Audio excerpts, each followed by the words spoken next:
नमस्कार दोस्तों, स्वागत है आप सभी का हमारे YouTube channel Jayant Negi mathematics में। दोस्तों, अगर आप उत्तराखंड LT मैथ्स की तैयारी कर रहे हैं तो आप हमारे चैनल से जुड़ सकते हैं, क्योंकि दोस्तों हमारे द्वारा लगातार एक इम्पॉर्टेंट सीरीज़ चलाई जा रही है जिसमें हम आपको टॉपिक वाइज MCQ प्रोवाइड करवाते हैं।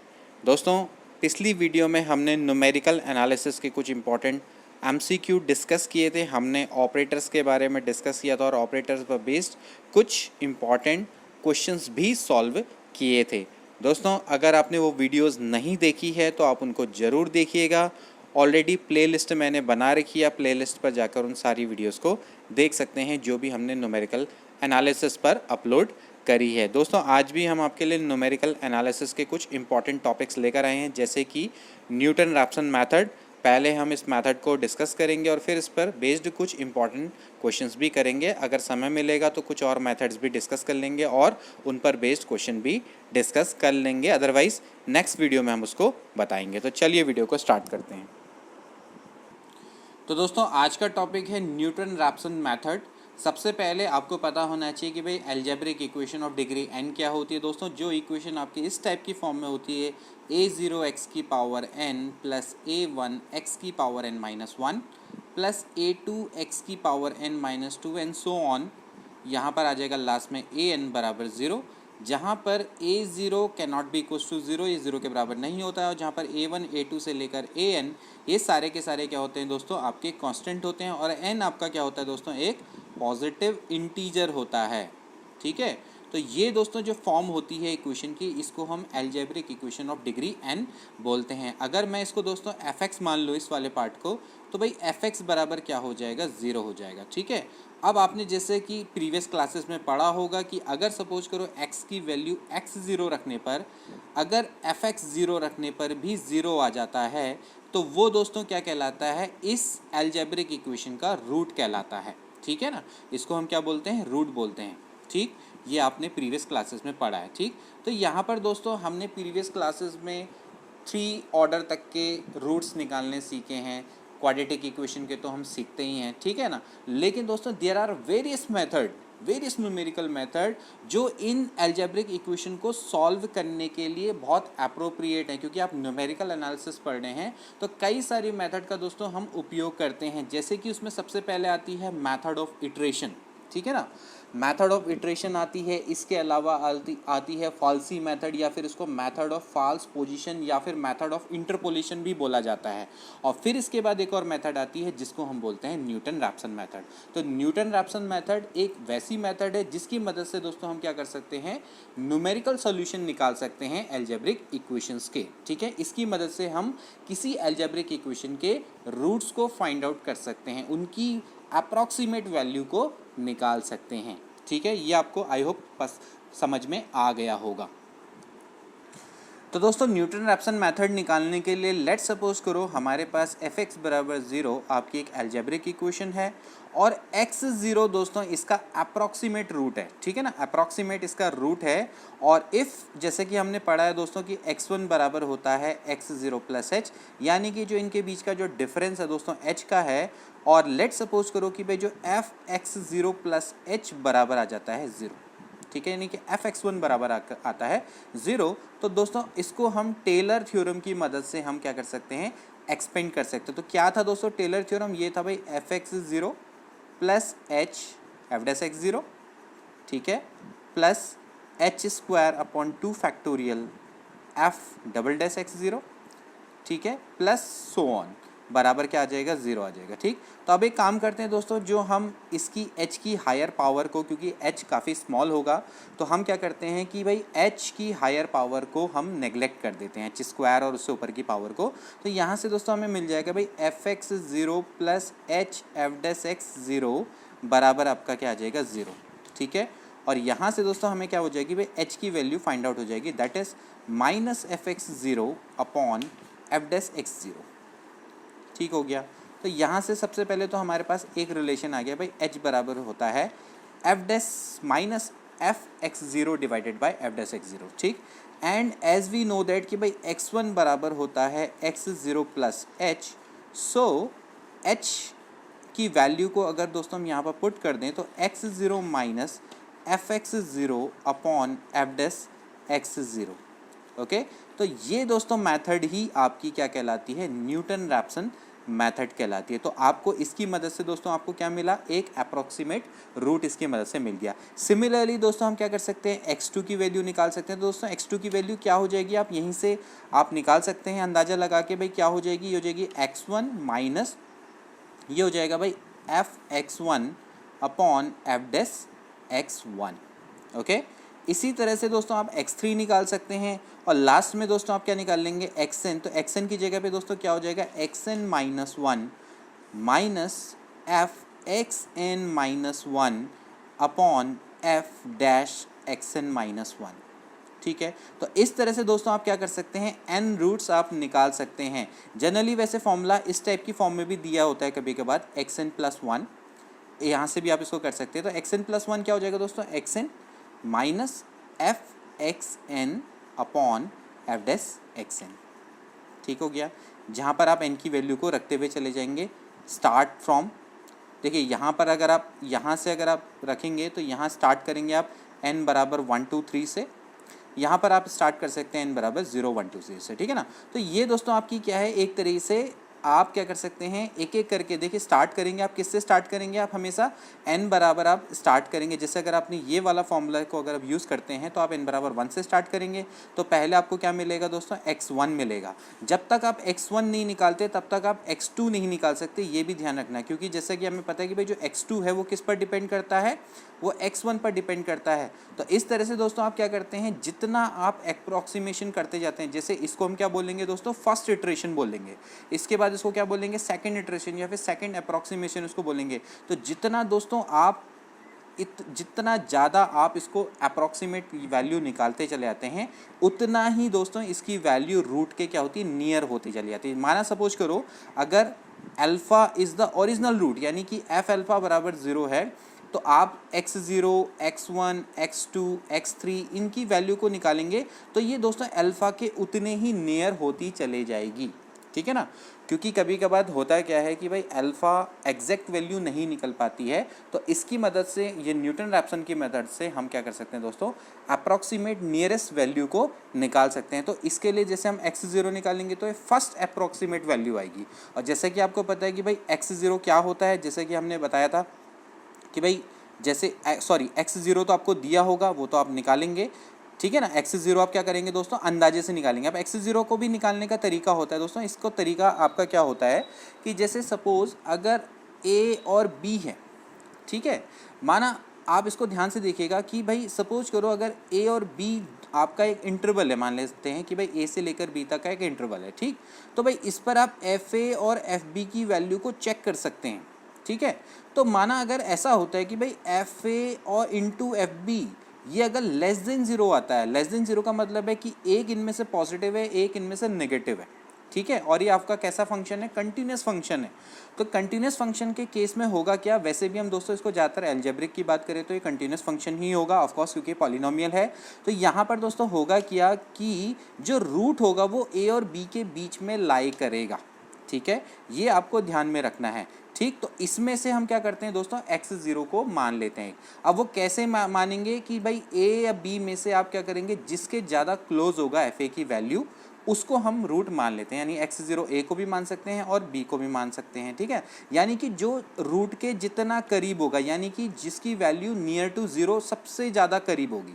जैसे माना fa की वैल्यू सपोज करो ऐसे आ जाती है भाई 0.8 आती है। ठीक, और FB की वैल्यू आपकी सपोज करो 0.5 आती है, तो आपको दिखता है कि भाई जो B है वो 0 के ज़्यादा करीब है, तो हम B को हम क्या मान लेंगे, x0 मान लेंगे। तो ऐसी ये मेथड होती है। ठीक है, तो ये आपको समझ में आया कि भाई FA into FB is less than 0 का मतलब है कि रूट A और B के बीच में लाई करेगा। देखिए इसको मैं आपको ज्योमेट्रिकली बताता हूँ। देखिए सपोज आप, ये आपका A पॉइंट है, ये B पॉइंट है। ठीक है, अब आपसे कह रहा है कि भाई जो FA है, FA पर जो वैल्यू है मान लेते हैं पॉजिटिव है, मान लेते हैं यहाँ कहीं इसकी वैल्यू है। ठीक है, और FB पर आपसे कह रहा है कि भाई नेगेटिव वैल्यू, नेगेटिव वैल्यू का मतलब क्या है कि यहाँ कहीं है। ठीक, तो अब आप देख सकते हैं दोस्तों कि जैसे अगर आप कर्व की दोस्तों अगर आप वैल्यू निकालेंगे तो भाई आपसे साफ साफ कह रहा है कि भाई कर्व है वो कैसा भी हो सकता है। ठीक, कहने का मतलब है कि कभी ना कभी एक ऐसा पॉइंट आया होगा बीच में जहाँ पर उसने एक्स एक्सिस को काटा होगा। ठीक है, क्योंकि आपसे कह रहा है ना कि भाई ए की और बी का, यानी ये मान लेते हैं एफ ए और इसको मान लेते हैं एफ बी। तो अगर इन दोनों का दोस्तों प्रोडक्ट जब आप करेंगे, अगर वो नेगेटिव आता है तो चाहे कोई भी जैसे इनमें से एक पॉजिटिव होगा एक नेगेटिव होगा, या फिर हो सकता है कि एफ बी पॉजिटिव हो, वो ऊपर हो और नेगेटिव हो, लेकिन इन दोनों का प्रोडक्ट हमेशा क्या आएगा, नेगेटिव आएगा। तो ये इंडिकेट करता है कि भाई जो कर्व जब कंटिन्यूस है तो एक ना एक बार एक्स एक्सिस को काटेगा, लेट वो अल्फा पे काटता है तो एफ अल्फा बराबर 0 हो जाता है, यानी कि जो रूट है वो ए और बी के बीच में ही लाई करेगा। ये दोस्तों आपका थ्योरम है, समझ में आया। तो जनरली हम इसी तरह से मेथड ऑफ इटरेशन का प्रयोग करते हैं। तो हम क्या करते हैं, सक्सेसिव अप्रॉक्सीमेशन निकालते चले जाते हैं। तो जैसे पहले मैंने क्या किया भाई, x0 निकाल दिया, तो भाई मुझे a और b के बीच की एक वैल्यू हमने अपने मन से चुन ली, और वैसे तो देखा जाए तो a या b में से एक को चुन लिया, x0। फिर उसके बाद मैं क्या करूँगा, x1 निकालूंगा, x2 निकालूंगा। तो मैं जितना ज़्यादा अप्रॉक्सीमेशन करूँगा उतना ज़्यादा मैं अल्फ़ा के करीब होते चले जाऊँगा, यानी कि मुझे उसके करीब वैल्यू मिलती चले जाएगी। ठीक है, तो दोस्तों ये है आपका न्यूटन रैप्सन मेथड। अब इसके बाद दोस्तों कुछ इंपॉर्टेंट पॉइंट्स जो कि आपके एग्जाम की दृष्टि से बहुत इंपॉर्टेंट है और आप इसको एज इट इज़ याद कर लीजिए। देखिए, सबसे पहले ये मेथड आपकी दोस्तों यूजफुल होती है in case of large value of F dash x. जब आपकी वैल्यू एफ डैश एक्स क्या होती है, लार्ज होती है। ठीक, जैसे कि हमने अभी पढ़ा था भाई h बराबर आपका जो वैल्यू आई थी निकल के, वो आपकी क्या आई थी, अगर आपको याद होगा तो वो आई थी भाई एफ एक्स 0, मतलब अगर आप पहले वाले के केस में देखेंगे तो एफ डैश एक्स 0 आई थी। ठीक, तो कहने का मतलब है कि अगर इसकी वैल्यू बड़ी होगी तो h आपका क्या हो जाएगा, स्मॉल हो जाएगा। ठीक है ना, तो अगर ये आपका स्मॉल होगा तो क्या होगा कि जो आपका कंप्यूटेशन होगा रूट का, वो आपका फास्ट हो जाएगा। ठीक है ना, लेकिन अगर दोस्तों इसकी वैल्यू अगर लेस है, काफ़ी कम है, तो h की वैल्यू आपकी दोस्तों क्या हो जाएगी, काफ़ी हाई हो जाएगी। ठीक है ना, और अगर h की वैल्यू काफ़ी हाई हो जाएगी तो भाई कंप्यूटेशन ऑफ जो रूट होगा वो काफ़ी क्या होगा, स्लो हो जाएगा। ठीक है ना, और फिर क्या हो जाएगा, या फिर हम कह सकते हैं नॉट पॉसिबल हो जाएगा। तो इस केस में दोस्तों क्या होना चाहिए, मेथड कब यूजफुल है, कि जब आपकी एफ डैश एक्स की वैल्यू आपकी क्या होगी, लार्ज होगी। ठीक है ना, यानी कि इसकी वैल्यू अगर ज़्यादा होती है तो h आपका क्या हो जाएगा, स्मॉल हो जाएगा। ठीक है, h की वैल्यू स्मॉल होने से काफ़ी फ़र्क पड़ेगा, क्योंकि h की वैल्यू जब स्मॉल हो जाएगी तो हमारे लिए जो कंप्यूटेशन होगा वो रूट का वो बहुत फास्टली हो जाएगा। लेकिन अगर h की वैल्यू दोस्तों लार्ज हो जाती है तो उस केस में आपका रूट को निकालना पॉसिबल नहीं हो पाएगा। दूसरा केस आप ध्यान में रखेंगे, एज इट इज़ आपको याद करना है। ठीक है, देखिए ये आपका क्या होता है, बहुत रैपिडली फार्मूला कन्वर्ज होता है। ठीक है, अगर x0 की वैल्यू काफ़ी नियर होती है रूट अल्फ़ा के। ठीक है ना, यानी कि दिस फार्मूला हमेशा क्या हो जाता है, कन्वर्ज हो जाता है रैपिडली अगर x0 की वैल्यू अल्फ़ा के बहुत ज़्यादा करीब हो। ठीक है ना, तीसरी चीज़, convergence is of quadratic order. ये आपको ध्यान में रखना है कि जो इसका ऑर्डर ऑफ कन्वर्जेंस होता है न्यूटन रैप्सन मेथड का, वो ऑर्डर 2 का होता है। ये भी ध्यान में रखना, क्वेश्चन आ रखा है एज इट इज़। तो बस आपको कुछ ही नहीं करना, आपको ध्यान में रखना है कि जो इसका कन्वर्जेंस होता है वो आपका ऑर्डर 2 का होता है। तो order of convergence of Newton Raphson method is of order 2। ठीक है, इसके अलावा एक और फॉर्मूला जो आप ध्यान में रखेंगे, that is the rate of convergence. ठीक है, रेट ऑफ कन्वर्जेंस का जो इसका फॉर्मूला होता है दोस्तों वो ये होता है, ये होता है F double dash alpha upon 2 F dash alpha. ठीक है, ओके।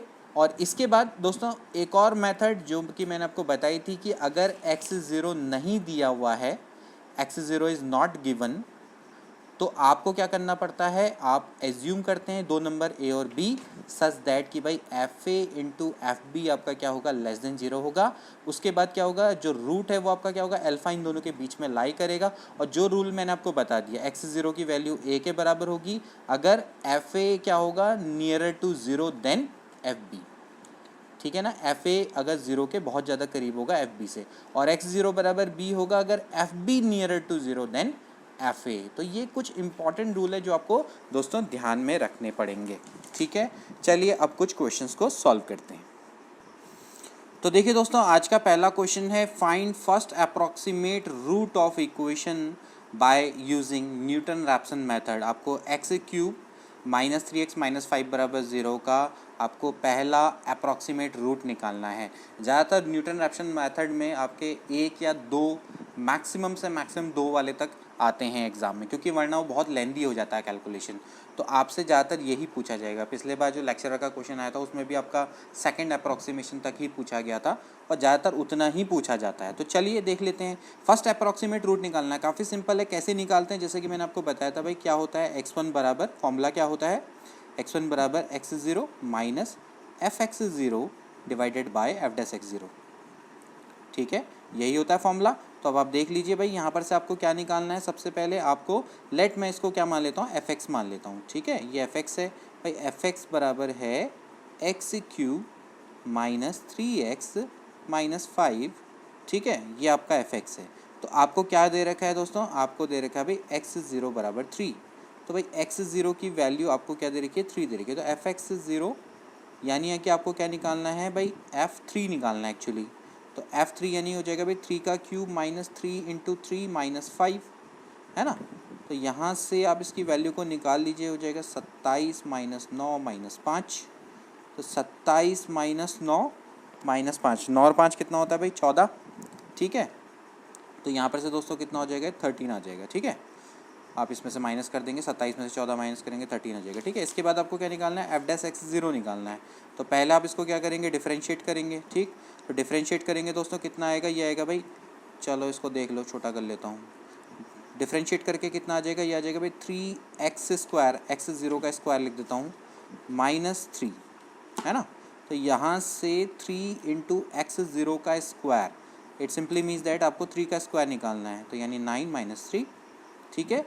तो यहाँ से कितना हो जाएगा दोस्तों, 27 में से आपको कितना माइनस करना है, 3 माइनस करना है, तो दैट इज़ 24।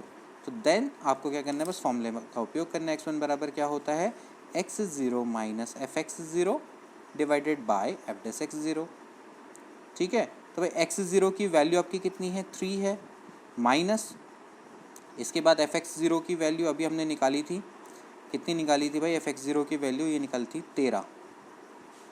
तो ये हो गया 13/24, ठीक है। अब आप चाहो तो इसको दोस्तों निकाल लीजिएगा, तो 13/24 कर लेंगे, तो यहाँ पर से इसकी वैल्यू इतनी आ जाएगी अराउंड। मैं यहाँ पर थोड़ा सा कैलकुलेटर का भी उपयोग कर लेता हूँ, ठीक है।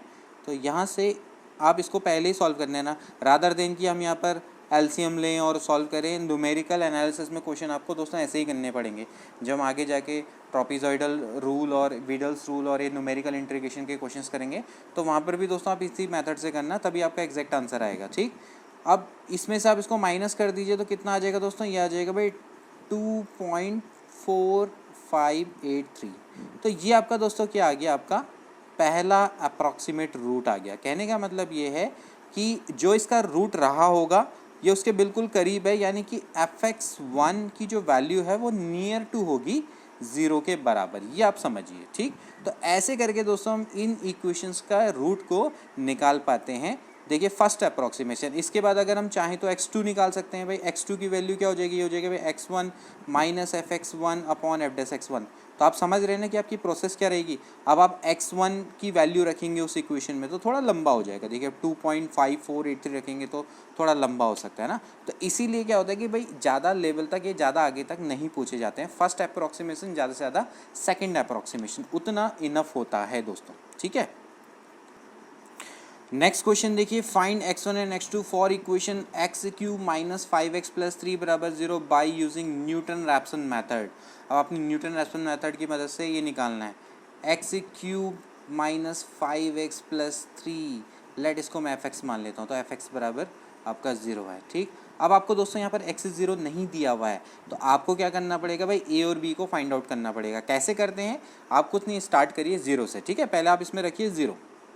जब आप इसमें दोस्तों 0 रखते हैं तो इसकी वैल्यू आती है 3, ठीक है। इसके बाद आप 1 रखिए, तो f1 अगर दोस्तों मैं रखता हूँ तो यहाँ पर अगर आप रखेंगे दोस्तों क्या आ जाएगा भाई, 1 माइनस 5 प्लस 3, तो ये तो दोस्तों आ गया -1। तो आप देख सकते हैं कि भाई जब f0 इंटू f1 करते हैं तो वो आपका, एक सेकेंड सॉरी, f1 करते हैं तो वो तो दोस्तों आपका आ जाता है -3 विच इज़ लेस देन 0। इसका मतलब ये है कि दोस्तों जो रूट है वो आपका 0 एंड 1 के बीच में है ना, जैसे कि मैंने आपको बताया था। अब आप बताइए कि f0 और F1 में ज़ीरो के ज़्यादा करीब कौन है, आप नंबर लाइन बना सकते हैं। ज़ीरो है, ये आपका -1 है, ये आपका 3 है, तो कौन है ज़ीरो के ज़्यादा करीब, -1 आपका ज़ीरो के ज़्यादा करीब है। तो भाई F1 यानी कि जो 1 है इसको मैं क्या मान लूँगा, x0 मान लूँगा। ठीक है, इस तरह की दोस्तों आपकी मेथड रहती है। इसका मतलब है कि भाई x0 कितना रहा होगा, 1। तो बस अब आपको क्या करना है दोस्तों, x1 बराबर होता है x0 minus f(x0) divided bye f'(x0). अब आप इसकी वैल्यू को निकालिए फटाफट फटाफट। कैसे करेंगे, अब आप x³ माइनस 5x प्लस 3, ठीक है।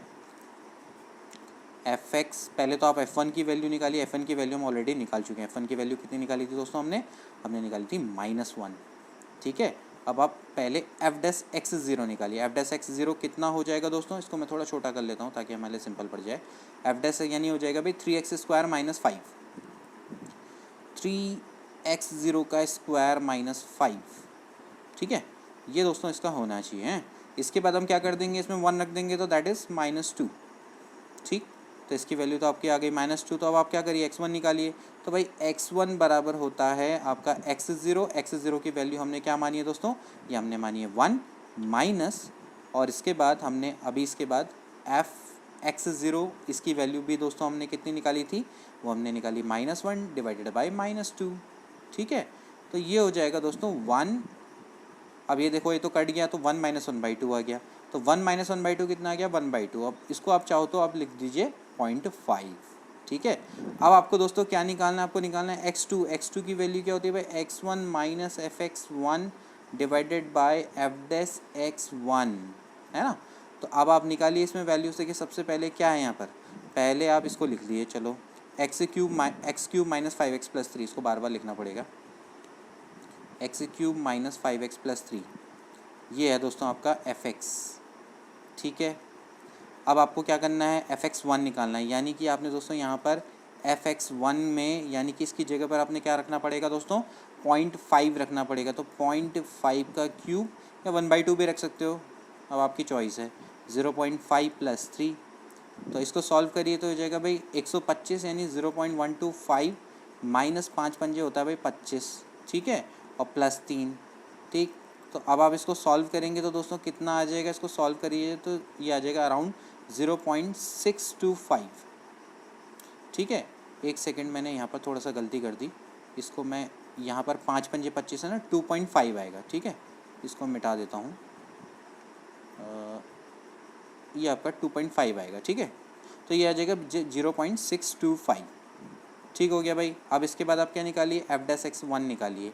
f'(x1) का मतलब है कि आपने उसको डिफरेंशिएट करना है, और डिफरेंशिएट करने के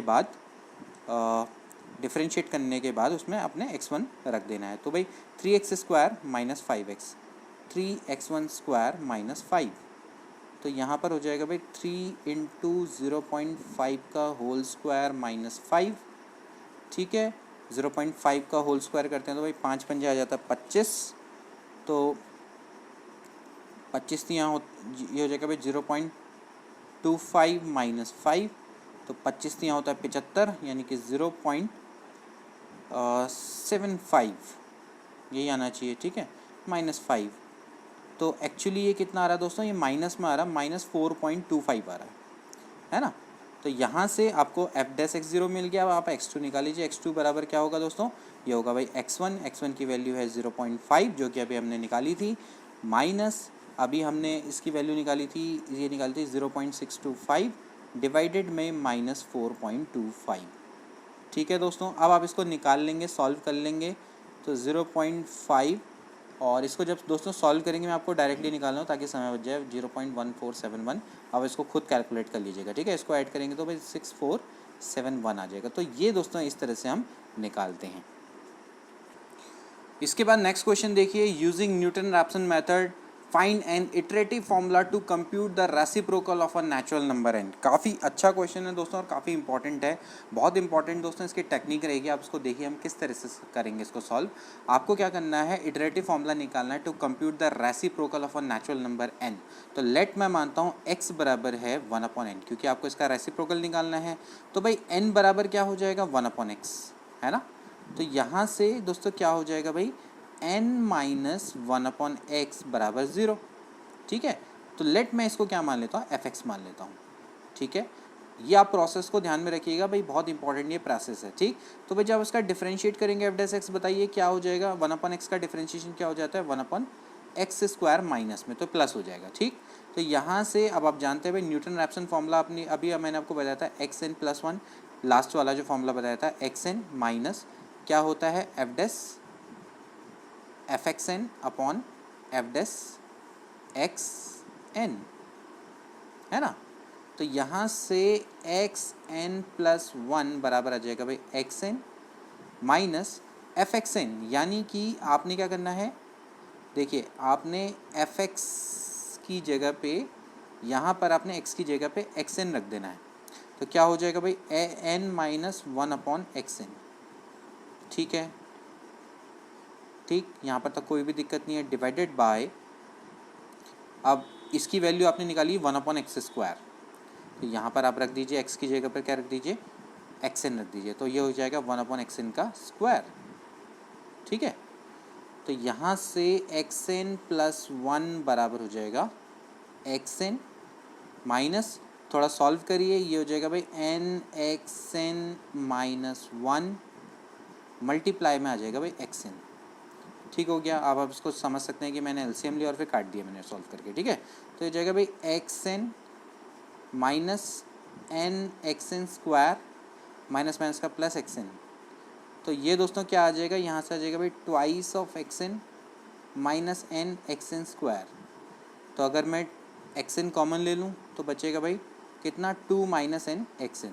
सो this is iterative formula for the reciprocal of a natural number. ठीक है ना, so this is the required iterative formula for to find 1/n। तो बहुत इंपॉर्टेंट दोस्तों ये आपका रिलेशन है, इस पर डायरेक्ट क्वेश्चन आ जाते हैं और डायरेक्ट आपसे पूछ लेते हैं कि क्या इसकी वैल्यू होगी। ठीक है, इसके बाद नेक्स्ट क्वेश्चन देखिए दोस्तों, Newton Raphson iteration formula to find cube root of c where c is greater than 0। जैसे कि मैंने अभी आपको बताया था कि भाई आपको जैसे कि भाई नेचुरल नंबर के रेसिप्रोकल का निकाला था, वैसे इसको भी निकालेंगे। कैसे निकालेंगे, लेट मैं इसको x मान लेता हूँ, तो x बराबर क्या हो जाएगा भाई, क्यूब रूट ऑफ c।